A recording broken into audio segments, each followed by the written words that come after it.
Friend, जैसा कि आप सभी को पता है, जो आपका नेक्स्ट सीटेट का एग्ज़ाम है जो कि 7 जुलाई को होने वाला है। इसके लिए हम लोग यहाँ पास सीडीपी पेपर 1 और पेपर 2 दोनों के प्रीवियस ईयर क्वेश्चन पर देखने वाले हैं, जो कि आपके एग्ज़ाम के लिए इम्पॉर्टेंट होने वाले हैं। तो चलिए देखते हैं आज के क्वेश्चन। यहाँ पर फर्स्ट क्वेश्चन है आपका, विकास डैश शरीर के मध्य से बाहर की दिशा में होता है। ये बात आपके यहाँ पर बिल्कुल सही है। जो आपके विकास के प्रोक्सिमो डिस्टल का सिद्धांत है, यानी अधोगामी का सिद्धांत है, वो क्या कहता है, जो हमारा डेवलपमेंट होता है वो शरीर के मध्य भाग से, ठीक है, बाहरी भाग की तरफ होता है ना। यानी जो आपकी पहले स्पाइनल कॉर्ड होती है, रीढ़ की हड्डी होती है, पहले उसका विकास होता है, फिर उसके बाद में हमारे हृदय का विकास होता है, उसके बाद में जो बाकी के अंग होते हैं उनका विकास होता है। तो ये बात आपके यहाँ पर बिल्कुल सही है, ठीक है।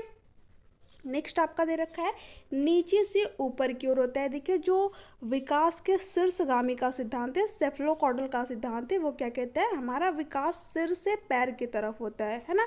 तो यहाँ पर दे रखा है नीचे से ऊपर की तरफ नहीं, ऊपर से नीचे की तरफ होता है। तो ये ऑप्शन आपका यहाँ पर गलत हो जाएगा। एक आयामी है। देखिए, जो हमारा डेवलपमेंट होता है वो क्या होता है, बहुआयामी होता है, मल्टी डायमेंशनल होता है, ठीक है। तो ये ऑप्शन आपका यहाँ पर नहीं होगा। वातावरणीय कारकों से प्रभावित नहीं होता है। देखिए, जो डेवलपमेंट होता है ये क्या होता है, हमारे हेरिडिटी और इन्वायरमेंट का गुणनफल होता है, ठीक है। बट यहाँ पर दे रखा है वातावरणीय कारकों से प्रभावित नहीं होता है, यानी जो हमारा इन्वायरमेंट होता है वो हमारे डेवलपमेंट में कोई रोल नहीं निभाता है। तो ये आपका कहना गलत हो जाएगा यहाँ पर।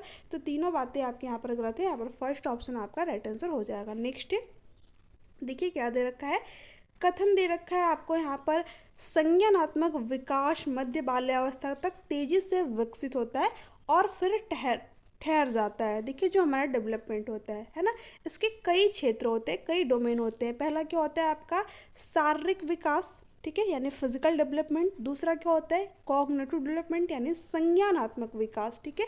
उसके बाद में होता है आपका सोशियो इमोशनल, जो कि एक ही में काउंट होता है, सामाजिक विकास और संवेगात्मक विकास, ठीक है। और ऐसा नहीं कि ये जो है रुक जाते हैं किसी विशेष अवस्था में, ये क्या होते हैं, जीवन पर्यंत चलते रहते हैं। जब तक हमारे मृत्यु नहीं होती है तब तक चलता रहता है, क्योंकि डेवलपमेंट क्या है, जन्म से लेकर मृत्यु तक चलने वाली प्रक्रिया है, ठीक है। बट यहाँ पर दे रखा था कि तेजी से विकसित होता है और फिर ठहर जाता है, यानी कि रुक जाता है। तो ये कहना आपका यहाँ पर गलत होगा। मानव मध्य बाल्यावस्था के चरण के बाद नई चीज़ें नहीं सीख सकता। तो देखिए, ये कहना तो आपका बिल्कुल ही गलत हो जाएगा, क्योंकि जो मानव होता है क्या करता है, जीवन पर्यंत टीचों को सीखता रहता है। बट यहाँ पर दे रखा है कि मध्य बाल्यावस्था के बाद वो नई चीज़ों को नहीं सीखता। तो दोनों बातें क्या आपके यहाँ पर गलत है, ऑब्जेक्शन भी गलत है और इसका रीज़न भी गलत है, ठीक है। तो ए और आर दोनों गलत है। तो आपका फोर्थ ऑप्शन आपका यहाँ पर राइट आंसर हो जाएगा। नेक्स्ट है आपका, विद्यार्थी का एक समूह अपने खेल के दौरान एक लोकप्रिय नृत्य डैश रियलिटी शो के दृश्य दर्शाता है। 8 वर्षीय सना एक जज के तौर पर दूसरों बच्चों के नृत्य पर टिप्पणी करती है। यह परिस्थिति बच्चों के समाजीकरण की डैश की महत्वपूर्ण भूमिका दर्शाती है, ठीक है। अब देखिए, यहाँ पर बच्चा क्या कर रहा है कि आपने टीवी में देखा होगा कि कुछ जज होते हैं और एक बच्चा जो है किसी भी तरीके की कोई एक्टिविटी करता है तो उस पर जो है वो लोग अपना टिप्पणी करते हैं। तो इसी तरीके की जो है एक बच्चा यहाँ पर प्रदर्शित कर रहा है ना। सना है वो क्या कर रही है, एक जज के तौर पर दूसरे बच्चों के नृत्य पर टिप्पणी कर रही है। तो वो क्या कर रही है, जो मीडिया है उसके थ्रू क्या हो रही है, यहाँ पर उसकी समाजीकरण हो रही है, सोशलाइजेशन हो रहा है, ठीक है। क्योंकि बच्चा मीडिया से भी बहुत सारी चीज़ों को सीखता है, तरह तरह के खेल सीखता है, ठीक है, तरह तरह की एक्टिविटी सीखता है।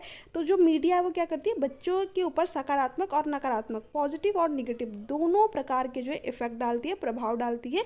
बच्चा मीडिया से भी बहुत सारी चीज़ों को एब्जॉर्ब करता है, ग्रहण करता है, ठीक है। तो यहाँ पर क्या है, समाजीकरण में मीडिया क्या है, एक महत्वपूर्ण भूमिका दर्शाती है। तो आपका यहाँ पर थर्ड ऑप्शन जो है राइट आंसर हो जाएगा, क्योंकि यहाँ पर बच्चा किससे सीख रहा है, मीडिया से सीख रहा है ना।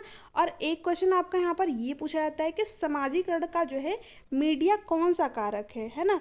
इस क्वेश्चन को आप लोग नीचे कमेंट सेक्शन में कमेंट करके जरूर बताइएगा कि समाजीकरण में जो है मीडिया होता है ये कौन सा कारक होता है। इसके बारे में मैंने आप लोग को डिटेल में बताया हुआ अपने प्रीवियस वीडियो में, ठीक है। तो आई होप कि आप लोग इस क्वेश्चन का आंसर दे पाएंगे। यहाँ पर नीचे कमेंट सेक्शन में कमेंट करके आप लोग जरूर बताइएगा। नेक्स्ट है, अब देखिए यहाँ पर क्या पूछा है, जीन प्याजे के संज्ञानात्मक सिद्धांत के अनुसार बच्चे किस अवस्था में वस्तुओं को कहे गए क्रम में लगाने की योग्यता पा लेते हैं। देखिए, जो जीन प्याजे जिन्होंने कि संज्ञानात्मक विकास का सिद्धांत दिया, कॉग्निटिव डेवलपमेंट की थ्योरी थी। इन्होंने 4 स्टेज बताए, आप सभी को पता ही है, इसके बारे में मैंने प्रीवियस वीडियो में बताया भी है, ठीक है। बट यहाँ पर भी देख लीजिए, संवेदीय पेशी अवस्था, जिसमें कि बच्चा जन्म से 2 साल तक का होता है, इसको 0 से 2 साल तक भी आप कह लीजिए। या उसके बाद में देखिए जो पूर्व संक्रियात्मक अवस्था है, जो प्याजे की सेकेंड स्टेज है, जिसमें कि बच्चा 2 से 7 साल का होता है, ठीक है। और ये क्या होती है आपकी प्याजे की थर्ड स्टेज, यानी कि इसमें बच्चा कितने साल का होता है, 7 से 12 साल तक का होता है। और लास्ट स्टेज इन्होंने दी फॉर्मल ऑपरेशनल स्टेज, जिसमें कि बच्चा 11 एबव होता है, या फिर 11 से 15 साल का भी आप उसे कह सकते हैं, है ना। अब देखिए जो प्याजे की थर्ड स्टेज है, मूर्त संक्रियात्मक अवस्था, यानी कि कॉन्क्रीट ऑपरेशनल जो स्टेज है, इसमें बच्चा क्या कर लेता है, तर्क कर लेता है, ठीक है, लॉजिकल थिंकिंग कर लेता है, इसके साथ साथ चीज़ों को एक क्रम में व्यवस्थित कर लेता है, ठीक है। जो क्रमबद्धता है वो उसके अंदर डेवलप हो जाती है। उसके बाद में क्या कर लेता है, चीज़ों को संरक्षण कर लेता है, ठीक है। उसके बाद में क्या कर लेता है, चीज़ों को वर्गीकृत कर लेता है, ठीक है। तो आपको ये सारे के सारे इंपॉर्टेंट पॉइंट है जो कि आपको ध्यान रखने हैं कि प्याजे की थर्ड स्टेज में बच्चा क्या क्या कर पाता है, कंजर्वेशन कर लेता है, क्लासिफिकेशन कर लेता है, यानी चीज़ों को वर्गीकृत कर लेता है, और एक सीक्वेंस, एक ऑर्डर, एक क्रम में जो है व्यवस्थित कर लेता है। उसके बाद में तर्क, लॉजिकल थिंकिंग जो है इसके अंदर डेवलप हो जाती है, और बच्चा क्या करता है, मूर्त चीज़ों के बारे में थिंकिंग कर पाते हैं, क्योंकि इसका नाम ही है मूर्त संक्रियात्मक। जो चीज़ें उसके सामने होती है उसके बारे में बच्चा क्या कर पाता है, सोच पाता है, थिंकिंग कर पाता है। तो यहाँ पर आपका थर्ड ऑप्शन जो है राइट आंसर यहाँ पर हो जाएगा। नेक्स्ट है, जीन प्याजे के अनुसार एक सतत प्रक्रिया जो मानसिक संरचनाओं को परिष्कृत और परिवर्तित करती है डैश कहलाती है। देखिए जो मानसिक प्रक्रियाएं होती है, ठीक है, जो उसको परिष्कृत और परिवर्तित करती है, उस प्रक्रिया को क्या कहते हैं हम, इक्विलिब्रियम, ठीक है, संतुलीकरण कहते हैं। तो यहाँ पर आपका फोर्थ ऑप्शन जो है राइट आंसर होगा। समावेशन आपका यहाँ पर नहीं होगा, क्योंकि समावेशन का मतलब क्या होता है, जब हम अपनी स्कीमा में कोई चीज़ जस्ट ऐड कर लेते हैं, है ना। बट यहाँ पर परिष्कृत और परिवर्तित दोनों की बात हो रही है, यानी हमने ऐड भी किया और उसके साथ साथ में मॉडिफाई भी किया, ठीक है। समावेशन और समायोजन दोनों की बात हो रही है यहाँ पर, तो इसलिए आपका संतुलीकरण होगा यहाँ पर, ठीक है, बैलेंस चीज़ें हो जाएंगी वहाँ पर। इसके बारे में आप लोगों ने अगर प्रीवियस वीडियो देखी होगी तो आई होप कि आप लोग यहाँ पर रिलेट कर पा रहे होंगे कि मैं यहाँ पर क्या बोल रही हूँ, ठीक है। तो फोर्थ ऑप्शन आपका यहाँ पर राइट आंसर हो जाएगा। नकल तो आपका यहाँ पर होगा नहीं, क्योंकि मैंने आप लोगों को बताया नकल करना आपका क्या होता है, नेगेटिव वर्ड होता है, ठीक है। ऑब्जेक्ट परमानेंस ये भी आपका नहीं, यहाँ पर नहीं होगा, इससे यहाँ पर कोई रिलेट नहीं किया गया है इस क्वेश्चन से जो है यहाँ पर इसका कोई रिलेशन नहीं है। तो ये तीनों आपका नहीं यहाँ पर होगा, यहाँ पर क्या होगा, संतुलीकरण होगा, ठीक है। नेक्स्ट है, अब देखिए ये क्वेश्चन, विद्यार्थियों को एक समस्या का हल खोजने में संघर्ष करते देखकर उनकी सहायता के लिए अध्यापिका उन्हें संकेत और आधे सुलझे उदाहरण देती है। ले वाइगोस्की के सिद्धांत के अनुसार यह डैश का उदाहरण है ना, पाठ, परिवर्तन, क्रमबद्धता, प्रतिपादक अध्यापन। देखिए जो ले वाइगोस्की, ये क्या कहते हैं कि जब बच्चा जो है किसी प्रॉब्लम को सॉल्व कर रहा है और वो कहीं पर अटक जाए, तो ऐसे में एक टीचर के रूप में क्या करनी चाहिए, आपको उसे हेल्प करनी चाहिए, थोड़े से संकेत या फिर इशारा दे देना चाहिए उससे, ठीक है, ताकि बच्चा उस प्रॉब्लम को खुद सॉल्व कर ले, ठीक है। जैसे कि आपने देखा होगा, फॉर एग्जाम्पल अगर कोई बच्चा किसी क्वेश्चन को सॉल्व कर रहा है और वो किसी पॉइंट पर अटक गया, ठीक है, वहाँ पर उसको समझ में नहीं आ रहा है कि वो क्या करे, और एक टीचर जो है उसको वहाँ पर थोड़ा सा हिंट दे देता है कि नहीं जो है इसको थोड़ा सा ऐसे कर लो, ठीक है। मान लीजिए कोई क्वेश्चन सॉल्व कर रहा है, तो वहाँ पर बच्चा क्या करता है, खुद उस क्वेश्चन को सॉल्व कर लेता है। तो यहाँ पर यही चीज़ ले वाइगोस्की क्या कहते हैं कि बच्चे को थोड़ी सी हेल्प दे दीजिए, संकेत दे दीजिए, ताकि बच्चा जो है उस चीज़ को खुद ब खुद सीख सके, है ना। तो इसका नाम इन्होंने क्या दिया है, पाठ दिया हुआ है, ठीक है। ढांचा के लीजिए, पाठ के लीजिए। और इस बार जो आपका सीटेट का एग्जाम हुआ इसमें एक नया वर्ड देखने को मिला, आलम्बन, ठीक है। तो आपको हिंदी की जगह इंग्लिश वाले वर्ड पे ज़्यादा फोकस करने हैं। आपको सिंपल से याद रखना है स्कैफ होल्डिंग, ठीक है, इंग्लिश में इसको क्या कहेंगे, स्कैफ होल्डिंग। हिंदी में आपको अलग अलग नाम देखने को मिलते हैं, हो सकता है इस बार सीटेट वाले कुछ और नाम दे दे, तो वहाँ पर आपको कन्फ्यूजन क्रिएट होगी। इंग्लिश में याद रखिएगा कि जब बच्चे को संकेत या फिर इशारा दिया जाता है, किसी तरीके का सहारा आप दे रहे हैं, तो वहाँ पर क्या होता है, आपका स्कैफ होल्डिंग होता है ना। तो ध्यान रखिएगा। नेक्स्ट है, देखिए यहाँ पर क्या दे रखा है, इनमें से कौन सा विकल्प एक प्रगतिशील कक्षा में संरचनात्मक शिक्षण का उदाहरण है, विविध स्पष्टीकरण। ये बात बिल्कुल सही है, क्योंकि बच्चे के अंदर क्या है, इंडिविजुअल डिफरेंसेस है। और प्रोग्रेसिव क्लासरूम क्या कहती है कि जो व्यक्तिगत विभिन्नता है हमें क्या करना चाहिए, उसका सम्मान करना चाहिए, क्योंकि बच्चा जो है अलग संस्कृति से हो सकता है, अलग उसका जो है अलग अलग वो समाज से हो सकता है, अलग अलग उसका भाषाई परिवेश हो सकता है ना। साथ ही साथ जो है बच्चे के अंदर भी क्या है, इंडिविजुअल डिफरेंसेस है, प्रत्येक बच्चा दूसरे बच्चे से अलग होता है। तो हमें क्या करना चाहिए, उसको अलग अलग तरह से जो है चीज़ों का स्पष्टीकरण देना चाहिए, अलग अलग टीचिंग मेथड का यूज़ करना चाहिए। तो ये बात बिल्कुल सही है आपकी यहाँ पर। तो फर्स्ट ऑप्शन करेक्ट आंसर आपका यहाँ पर हो जाएगा। रट कर याद करना और शब्द पुनरावृत्ति आपका क्या होता है, रट कर याद करना, रोटमेराइजेशन की बात जब भी हो वो आपका क्या होता है, निगेटिव ऑप्शन होता है, तो ऑप्शन नहीं होगा। पुरस्कार और दंड देना मैंने आप लोगों को बताया, वो भी क्या होता है, निगेटिव ऑप्शन होता है, तो ये भी नहीं होगा आपको। पुरस्कार हमें बच्चों को नहीं देना और ना ही दंड देना है, क्योंकि बच्चा या तो पुरस्कार को पाने के लिए कार्य करेगा या तो दंड से बचने के लिए कार्य करेगा। ठीक है, बार बार वेधन और अभ्यास भी नहीं कराने हैं बच्चे को, क्योंकि इसमें बच्चा सिर्फ निष्क्रिय रहता है। ठीक है, तो ये तीनों ऑप्शन आपके यहाँ पर गलत है, यहाँ पर फर्स्ट ऑप्शन करेक्ट आंसर हो जाएगा। नेक्स्ट है, अब देखिए ये क्वेश्चन क्या दे रखा है, बहुभाषिकता के संदर्भ में निम्न में से कौन सा दृष्टिकोण उपयुक्त है। ठीक है, विद्यार्थियों को विद्यालय अवधि के दौरान उनकी मातृभाषा या स्थानीय भाषा का उपयोग करने के लिए दंडित किया जाना चाहिए। देखिए नहीं, हमें क्या करना है, विद्यार्थियों को उनकी मातृभाषा या स्थानीय भाषा का प्रयोग करने के लिए प्रोत्साहित करना है। ठीक है, ताकि बच्चा अपनी बात को रख पाए। तो ये ऑप्शन आपका नहीं होगा, क्योंकि दंड देने की बात हो रही है। स्कूलों को केवल केवल क्या होता है, आपका निगेटिव वर्ड होता है, बट यहाँ पर देखते हैं क्या दे रखा है, उन्हीं विद्यार्थियों को प्रवेश देना चाहिए जिनकी मातृभाषा निर्देश की भाषा के समान हो। देखिए ये कहना आपका यहाँ पर गलत है, हमें सभी बच्चों को क्या करना है, इंक्लूड करना है, समाहित करना है। ये बात आपकी इंक्लूसिव एजुकेशन कहती है। तो ये दोनों ऑप्शन आपके यहाँ से हटेंगे। शिक्षक को सभी भाषाओं का सम्मान करना चाहिए और कक्षा में एक ऐसा वातावरण स्थापित करना चाहिए जो सभी विद्यार्थियों के समावेशन को बढ़ावा दे। बिल्कुल सही बात है, ये आपका यहाँ पर करेक्ट आंसर हो जाएगा। सभी विद्यार्थियों की जो भाषा होती है उसका क्या करना चाहिए, सम्मान करना चाहिए। ठीक है, नेक्स्ट है, शिक्षक को कक्षा में उन बच्चों की उपेक्षा करनी चाहिए जो कक्षा में अपनी मातृभाषा का उपयोग करते। देखिए बच्चों की उपेक्षा नहीं करनी है। ठीक है, तो ये ऑप्शन भी आपका यहाँ पर नहीं होगा, यहाँ पर थर्ड ऑप्शन आपका करेक्ट आंसर हो जाएगा। नेक्स्ट है, वे बच्चे जो कि अक्सर अपने अभिभावकों को मानकीय जेंडर रेखाओं को पार करते हुए देखते हैं, जैसे कि जो माता को उपकरण ठीक करते हुए और पिता को बच्चों की देखभाल करते हुए, उनके संदर्भ में देखिए एक बच्चा है जो कि अपने घर में देख रहा है कि जो उसकी मम्मी है, ठीक है, वो क्या कर रहे हैं, किसी उपकरण को ठीक करिए, और जो उसके पापा है वो क्या कर रहे हैं, बच्चों की देखभाल कर रहे हैं। ठीक है, वैसे जनरली हमारे समाज में क्या होता है कि मम्मी लोग घरों के काम करती हैं, यानी बच्चों की देखभाल करना, घर के खाना वाना बनाना, ठीक है, ये सारे काम करते हैं। और जो हमारे पिता कह लीजिए, ठीक है, या फिर जो मेल लोग होते हैं वो क्या करते हैं, बाहर के काम करते हैं। ठीक है, हमने अपने घरों में देखा ही है कि हमारी जो मम्मी लोग होती है हमेशा घर के काम करती है, पापा जो है बाहर के काम करते हैं अक्सर करके। मैं ज़्यादातर परिवारों की नहीं बात कर रही हूँ, क्योंकि कुछ परिवारों में जो है हो सकता है कि मम्मी और पापा दोनों ही बाहर के काम कर रहे हो। बट देखिए यहाँ पर क्या दिया है, तो ऐसे में क्या होगा, जो जेंडर स्टीरियोटाइप है वो उसको बढ़ावा नहीं मिलेगा। ठीक है, वो क्या होगा, कम होगा। क्यों, क्योंकि बच्चा क्या देख रहा है कि मम्मी उपकरण ठीक कर रही हैं और पापा बच्चे संभाल रहे हैं, है ना।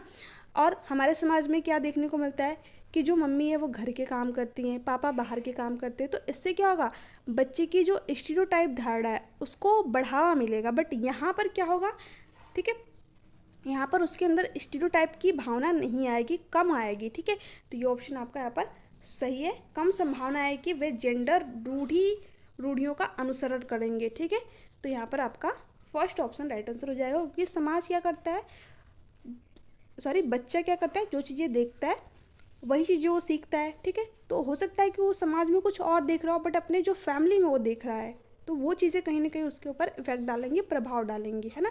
तो फर्स्ट ऑप्शन आपका यहाँ पर करेक्ट है। अधिक संभावना नहीं होगी इसकी, कम संभावना है कि वह समाज में प्रचलित जेंडर मानदंडों के विरुद्ध होंगे। देखिए विरुद्ध नहीं, ठीक है, इसकी क्या होगी, अधिक संभावना होगी, बट यहाँ पर कम संभावना दे रखा है, तो इसलिए ये ऑप्शन भी नहीं होगा। नेक्स्ट है, अब देखिए यहाँ पर क्या दे रखा है, राष्ट्रीय शिक्षा नीति 2020 के अनुसार आकलन के क्या उद्देश्य हैं। सीखने के स्तर को सुनिश्चित करने के लिए विद्यार्थियों में तनाव उत्पन्न करना और डर पैदा करना। तो देखिए आकलन का ये उद्देश्य कभी नहीं होता है कि विद्यार्थियों में तनाव उत्पन्न करे या फिर डर पैदा कर दे, तो ये ऑप्शन नहीं होगा।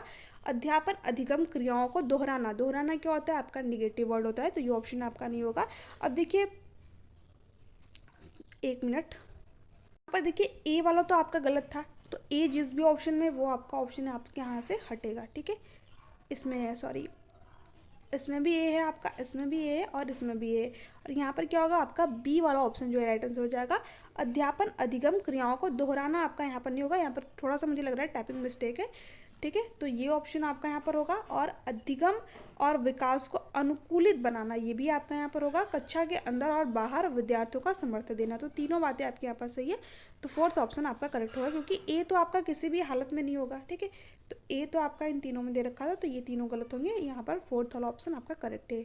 नेक्स्ट है, अब देखिए यहाँ पर क्या दे रखा है, गत्यात्मक मूल्यांकन क्या समझने में सहायता करता है। बच्चों की बौद्धिक स्तर समकक्षी की तुलना में छात्रों का संबंधित पद, बच्चे की विशिष्ट अधिगम आवश्यकता है। देखिए जो गत्यात्मक मूल्यांकन होता है ना, वो क्या समझने में सहायता करता है, बच्चे की विशिष्ट अधिगम आवश्यकता है। तो यहाँ पर फोर्थ ऑप्शन आपका यहाँ पर राइट आंसर हो जाएगा। बौद्धिक स्तर नहीं समझता है यहाँ पर। तुलनात्मक तुलना करना आपका क्या होता है, निगेटिव वर्ड होता है ना। तो ये ऑप्शन नहीं होगा आपका कि बच्चे समान नियमित विद्यालय में पढ़ने लायक है या फिर नहीं, ये कहना आपका गलत है। क्योंकि सिस्टम में हम अपने चेंज लाएंगे। अगर बच्चे में जो है किसी भी तरीके की डिसेबिलिटीज़ है या फिर बच्चा वंचित पृष्ठभूमि से है, तो हम क्या करेंगे, अपने सिस्टम में चेंज लाएंगे। ये नहीं कहेंगे कि बच्चा जो है पढ़ने के लायक नहीं है। वैसे भी हर बच्चे में क्या होती है, सीखने की एबिलिटी होती है, क्षमता होती है। अगर हम थोड़ा बहुत मॉडिफाई करें, चेंज करें चीज़ों को, तो बच्चा सीख सकता है। तो बच्चे में हमें कमी नहीं निकालनी है। तो यहाँ पर तीन ऑप्शन कटेंगे, यहाँ पर सेकेंड थर्ड वाला ऑप्शन आपका करेक्ट है। नेक्स्ट है, प्रतिभाशाली विद्यार्थियों के सफल समावेशन हेतु एक अध्यापक को निम्न में से क्या करने से बचना चाहिए। ठीक है, देखिए निगेटिव ऑप्शन हमने यहाँ पर पूछ रखा है, विविध दृष्टिकोणों को व्यक्त करने के अवसर दो, तो ये तो करना चाहिए, ठीक है। तो ये ऑप्शन नहीं होगा। हमें पूछा है किससे बचना चाहिए। नेक्स्ट आपका क्या दे रखा है, विद्यार्थियों को शैक्षणिक संवर्धन गतिविधियाँ प्रदान कर तो देखिए एक्टिविटी कराई जा रही है, तो ये भी करना चाहिए, ठीक है। तो ये भी नहीं होगा आपका यहाँ पर। अध्यापक केंद्रित पाठ्यक्रम को लागू करना, यही बात जो है आपके यहाँ पर सफल समावेशन हेतु इसी चीज़ से जो है बचना चाहिए। तो आपका थर्ड ऑप्शन राइट आंसर हो जाएगा। नेक्स्ट है, विद्यार्थियों को उनकी रुचि के अनुसार स्वतंत्र परियोजनाएं करके देना। ये बात और ये बात, ये क्या होगी, तीनों की तीनों बातें आपकी सही होगी। बट हमसे निगेटिव ऑप्शन पूछ रखा था, तो इसलिए आपका थर्ड ऑप्शन जो है करेक्ट आंसर हो जाएगा। बाकी के तीन ऑप्शन जो है आपके यहाँ से हटेंगे, क्योंकि ये तो प्रतिभाशाली विद्यार्थी के सफल समावेशन में क्या करेंगे, हेल्प करेंगे। हमें किससे बचना चाहिए, अध्यापक केंद्रित पाठ्यक्रम को लागू करने से, ठीक है। क्योंकि हमें कैसे चाहिए, चाइल्ड सेंटर्ड एजुकेशन चाहिए, बाल केंद्रित शिक्षा चाहिए, ठीक है। नेक्स्ट है, अब यहाँ पर क्या दे रखा है, एक ऐसा तंत्र तैयार करने के लिए जो विद्यार्थियों की व्यक्तिगत विभिन्नताओं को सम्मान दे, एक अध्यापक को क्या करना चाहिए। सभी विद्यार्थियों के लिए मानकीकृत पाठ्यचर्या का प्रयोग। देखिए मानकीकृत वर्ड आपका क्या होता है, निगेटिव होता है। हमें कैसा चाहिए, लचीला पाठ्यक्रम चाहिए, ठीक है, फ्लेक्सिबल। तो मानकीकृत आपका जहाँ पर भी दिखे वो ऑप्शन गलत। नेक्स्ट है, अधिगम गति और परिप्रेक्ष्यों में विविधता को स्वीकृति। मैंने अभी आप लोगों को बताया, हमें क्या करना है, विविधता को महत्व देना है, क्योंकि बच्चे के अंदर क्या है, इंडिविजुअल डिफरेंसेस है। तो हमें क्या करना चाहिए, अधिगम गति और परिप्रेक्ष्यों में विविधता को स्वीकृति यानी कि महत्व देना चाहिए। ये बात बिल्कुल सही है। सभी विद्यार्थियों से अधिगम की निम्न अपेक्षाएं, कभी भी विद्यार्थी से अधिगम की निम्न अपेक्षाएं नहीं रखनी चाहिए, क्योंकि विद्यार्थी में सीखने की क्या होती है, एबिलिटी होती है, क्षमता होती है। बच्चे चीज़ों को सीख सकता है अगर हम उसको जो है अलग मेथड से, अलग तरीके से चीज़ों को समझाएं। तो अगर उसको समझ में नहीं आ रही है तब, ठीक है। तो ये ऑप्शन आपका यहाँ पर गलत है। सिर्फ परीक्षा में अंक पाने वाले विद्यार्थियों पर ध्यान नहीं, हमें सभी विद्यार्थियों पर ध्यान देना है। तो ये तीनों ऑप्शन आपके यहाँ पर हटेंगे। यहाँ पर आपका सेकेंड वाला ऑप्शन जो है राइट आंसर हो जाएगा। नेक्स्ट है, एक विद्यार्थी कक्षा में ध्यान नहीं देता है, आसानी से दूसरी ओर आकर्षित हो जाता है, नियुक्त स्थान पर नहीं बैठ पाता, बेचैन रहता है और वस्तुएं खो देता है। यह गुण निम्न में से किसके संकेत है। तो देखिए ये किसके संकेत है, अवधान न्यूनता अति सक्रियता विकार के, ADHD के, ठीक है, ADHD के, अवधान न्यूनता अति सक्रियता विकार के। तो आपका फर्स्ट ऑप्शन जो है राइट आंसर हो जाएगा, जिसमें जो बच्चा होता है वो क्या करता है, एक स्थान पे सही तरीके से बैठ नहीं पाता है, हमेशा बेचैन रहता है, वस्तु को खो देता है, ठीक है। तो ये सारे किसके लक्षण है, ADHD वाले बच्चे के। तो फर्स्ट ऑप्शन करेक्ट है। नेक्स्ट है आपका यहाँ पर सेकेंड लास्ट क्वेश्चन, श्रवण बाधित वाले विद्यार्थियों के समावेशन हेतु एक अध्यापका को डैश उस वक्त बोलने से बचना चाहिए जब विद्यार्थी उसका चेहरा न देख पाए। देखिए ये बात आपके यहाँ पर बिल्कुल सही है। शिक्षिका को क्या करना चाहिए, उस समय, ठीक है, उस वक्त जो है बोलने से बचना चाहिए जब विद्यार्थी उसका चेहरा न देख पाए, क्योंकि विद्यार्थी क्या है, श्रवण बाधित तो चीज़ों को सुन नहीं पा रहा है। तो हो सकता है कि जो आपकी साइन लैंग्वेज होती है ना, वो आपके फेस के एक्सप्रेशन से जो है चीज़ों को समझ पाए। तो विद्यार्थी को उसके सामने क्या करना चाहिए, का वो चेहरा देख पा रहा है तब उसके सामने जो है बोलना चाहिए। जब आपका चेहरा नहीं देख पा रहा है वो, तो सुन तो पा नहीं रहे, तो आपके बोलने से कोई मतलब नहीं निकलेगा, है ना। हमें तब बोलना चाहिए जब विद्यार्थी जो है सामने चेहरा देख पा रहा है, फेस एक्सप्रेशन को समझ पाएगा, ठीक है। तो ये बात आपके यहाँ पर बिल्कुल सही है। सांकेतिक भाषा के प्रयोग को हतोत्साहित करना चाहिए। देखिए हतोत्साहित नहीं करना चाहिए, प्रोत्साहित करना चाहिए, क्योंकि बच्चा सुन तो पा नहीं रहा है। तो ऐसे में क्या करेंगे, हम साइन लैंग्वेज का जो है यूज करके उनको चीज़ों को समझा पाएंगे। क्योंकि आपने देखा ही होगा जो श्रवण बाधित बच्चे होते हैं उनको हम क्या करते हैं, साइन लैंग्वेज के थ्रू जो है सिखाते हैं, या फिर चित्रात्मक चीज़ों के माध्यम से उनको सिखाते हैं, है ना। तो यहाँ पर दे रखा है हतोत्साहित नहीं, हमें क्या करना चाहिए, उनको इंकरेज करना चाहिए, डिस्करेज नहीं करना चाहिए। तो ये ऑप्शन गलत है। सहायक तकनीकी प्रौद्योगिकी के उपयोग से बचना चाहिए। देखिए बचना नहीं चाहिए, हमको क्या करना चाहिए, इसको बढ़ावा देना चाहिए। जो मशीन आती है वो ला करके बच्चों को दीजिए, ठीक है। तो ये ऑप्शन नहीं है। जानकारी प्रकरण के लिए अतिरिक्त समय नहीं देना चाहिए, ये अब कहना आपका यहाँ पर गलत है। आपने देखा ही होगा जो बच्चा डिसेबल होता है उसके लिए एग्जाम में भी या फिर जो एक्स्ट्रा टाइम दिया जाता है, ठीक है। तो ये तीनों बातें आपके यहाँ पर गलत है। यहाँ पर फर्स्ट ऑप्शन जो है करेक्ट आंसर हो जाएगा। अब लास्ट क्वेश्चन है आपका यहाँ पर, देखिए क्या दे रखा है। देखिए जो इसके पहले ये क्वेश्चन है वो मैंने आप लोगों को यूट्यूब चैनल पे करा रखे हैं, तो अगर आपने उन क्लासेस को नहीं देखी तो एक बार देख लीजिए। उसमें मैंने बहुत सारे इंपॉर्टेंट क्वेश्चन आपको कराया है जो कि आपके एग्जाम में पूछे गए थे। पेपर 1 और पेपर 2 में यहाँ पर दोनों के मिक्स क्वेश्चन आपको यहाँ पर कराती हूँ। हालांकि आपकी पेडागोजी में कोई चेंज नहीं है, बट बहुत सारे अभ्यर्थियों के रहते हैं कि फिर भी मैम जो है पेपर 1 पेपर 2 दोनों के क्वेश्चन कराए, तो इसलिए मैं दोनों के क्वेश्चन यहाँ पर इंक्लूड करके आप लोगों को कराती हूँ, ठीक है। अब देखिए क्या है, ऐसी गतिविधि का चयन जिससे अंतर्दृष्टि और विविध प्रकार के उत्तर देने की संभावना है, वे किसे सम्मोहित करती है। रट कर याद करना तो आपका होगा नहीं, कुंठा को यानी कि फ्रस्ट्रेशन को, ये भी नहीं होगा, प्रतिस्पर्धा को भी नहीं होगा, क्या होगा, क्रिएटिविटी को। जब भी विविधता की बात है, सॉरी, जब भी विविध प्रकार से सोचने की बात हो, तो मैंने आप लोग को कई बार बताया कि वहाँ पर आपका क्रिटिकल थिंकिंग होगी, डाइवर्जेंट थिंकिंग, यानी अपसारी चिंतन, जहाँ पर भी ऑप्शन आपको दे रखा है वहाँ पर जाइए। क्रिटिकल थिंकिंग यानी कि समालोचनात्मक चिंतन, ठीक है। यहाँ पर जो स्पेस नहीं है, समालोचनात्मक चिंतन दे रखा हो, अपसारी चिंतन दे रखा हो, सृजनात्मकता आपको दे रखा हो, ठीक है। तो आप उस ऑप्शन की तरफ जाइए जब भी आपको विविध प्रकार से सोचने की बात की गई हो, ठीक है। डाइवर्जेंट थिंकिंग का मतलब क्या होगा, एक ही समस्या के कई सारे सोल्यूशन, मल्टीपल डायरेक्शन में बच्चा सोच पाए। तो आपको एक क्वेश्चन तो आपके यहाँ से आने ही है। ध्यान बस इस चीज़ का रखिएगा, जब भी विविध प्रकार से सोचने की बात हो, तब आपका जो ऑप्शन होगा वो क्रिटिकल थिंकिंग की तरफ जाएगा, अपसारी चिंतन की तरफ जाएगा, सृजनात्मकता की तरफ जाएगा, है ना। कभी कभी आपको इससे कई तरह के क्वेश्चन घुमा करके पूछा जाता है। तो आपको बस यही चीज़ ध्यान में रखनी है कि इन चीज़ों में बच्चा क्या करेगा, विविध तरीके से चीज़ों को सोच पाएगा डिफरेंट डायरेक्शन में। तो आई होप कि आप लोगों को आज का सेशन पसंद आया होगा। देखिए नंबर ऑफ क्वेश्चन के पीछे आप मत भागिए, क्योंकि बहुत सारे व्यक्ति क्या करते हैं, सेशन को पूरा नहीं देखते हैं। उनको लगता है कि क्वेश्चन बहुत ही कम लिए हुए हैं। तो देखिए क्वेश्चन करने से जाता है कि आप कॉन्सेप्ट को समझे, क्योंकि एक कॉन्सेप्ट से अगर आपने एक क्वेश्चन को अच्छी तरीके से रीड कर लिया तो वहाँ से आपके 2 से 3 क्वेश्चन बन जाते हैं, ठीक है। मान लीजिए कि मैंने जो आपको यहाँ पर फर्स्ट क्वेश्चन बताया था, तो इसमें मैंने आपको प्रॉक्सिमोडिस्टल और सेफलोकॉर्डल दोनों सिद्धांत बताया विकास के, और यहाँ से आपके एग्जाम में कई बार क्वेश्चन बना हुआ है। इसी तरह जो मैंने आपको यहाँ पर ये क्वेश्चन बताया था, तो जीन प्याजे की हर स्टेज से क्वेश्चन बना हुआ है, ठीक है।